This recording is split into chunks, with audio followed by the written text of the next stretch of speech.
vite fait le lien dans mon métier entre le corps et l'esprit, si on peut vulgariser comme ça. J'ai rencontré quelqu'un qui travaillait en préférence motrice. Ça m'a un petit peu bluffé. Les participants sont très souvent surpris parce qu'ils viennent, comme à chacun, très souvent chercher des recettes pour leurs patients. Ce qu'on souhaite dans cette formation, c'est que les personnes aient leur propre protocole d'activation, de désactivation, de réactivation, pour qu'ils puissent l'utiliser sur eux-mêmes. Et à partir de là, ce sera beaucoup plus simple pour l'utiliser pour les autres. J'ai envie d'approfondir sur certaines techniques aussi que j'ai découvertes sur cette formation. Oui, c'est très riche des échanges aussi qu'on a avec tous les autres participants. Alors j'ai commencé CE2 avec la formation pour les semaines posturales en fait.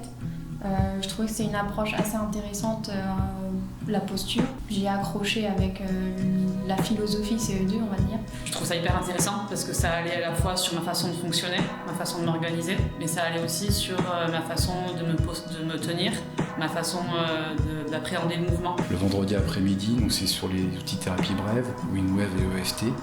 Et puis samedi matin, on explore d'autres pistes encore, notamment sur des ateliers de respiration, d'autres ateliers d'outils utilisés en préparation mentale. On a fait une activité avec des cartes aussi pour mettre des mots sur des émotions ou des ressentis qu'on a. Ça permet de voir un petit peu ce qu'on donne comme image en fait, par rapport aux autres, ce que les autres pensent de nous, et de le confronter avec ce que nous, on peut penser de nous-mêmes aussi. Il y a des émotions fortes. Alors, souvent, les gens pensent qu'il y a des émotions positives et négatives. Non, une émotion, c'est soit agréable, soit désagréable, et on la vit de manière positive ou négative. L'intérêt, en fait, c'est de faire ressortir cette émotion pour en faire quelque chose. Voilà, les outils thérapie bref, c'est pas juste pour faire ressortir une émotion, c'est surtout qu'est-ce que j'en fais pour évoluer. Et il faut être d'une part un petit groupe et au moins deux personnes qui accompagnent. Je pense que dans n'importe quel soin ou thérapie, si le thérapeute ou le soignant n'est pas déjà en phase avec ce qu'il met en place avec ses patients, ça ne peut pas marcher. Là, forcément, on est allé chercher des choses un petit peu plus loin en introspection. On en apprend sur nous-mêmes et comme on dit, c'est pas une recette de cuisine qu'on apprend à faire sur nos patients. C'est quelque chose qu'on vit et ensuite on peut l'appliquer. On ne peut pas créer de la transformation chez les gens sans les accompagner derrière. Donc effectivement, il y a un groupe de suivi WhatsApp, il y a des questions-réponses, mais après les gens peuvent m'appeler si une émotion remonte ou ressort ou veulent aller plus loin ou en doute. Et puis on a créé des liens aussi plus forts. On est vraiment, en fait, on enlève un peu le masque et il faut être d'abord avec soi honnête pour l'être avec les autres. Et je pense que tout le monde a joué le jeu. Justement, on en a parlé à cette formation, la formation cœur, corps, esprit, qui m'intéresse pas mal. Enfin, elle me donne envie d'y aller. En fait, l'idée, c'est d'aller beaucoup plus loin et surtout cibler sur les individus eux-mêmes, c'est-à-dire les thérapeutes eux-mêmes.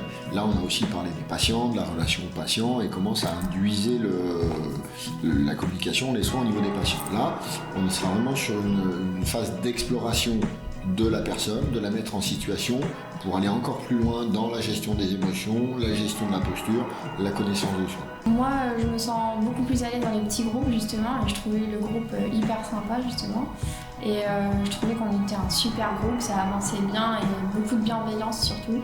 Moi, je suis fasciné à chaque fois dans ce métier-là parce que on arrive à montrer aux gens qu'ils peuvent faire 1000 fois plus que ce qu'ils croyaient pouvoir faire. Et là, le groupe était magique parce que humble, parce que authentique, parce que dans l'échange et parce que volontaire dans le fait de partager les émotions. Pas de soleil, pas de soleil, pas de soleil.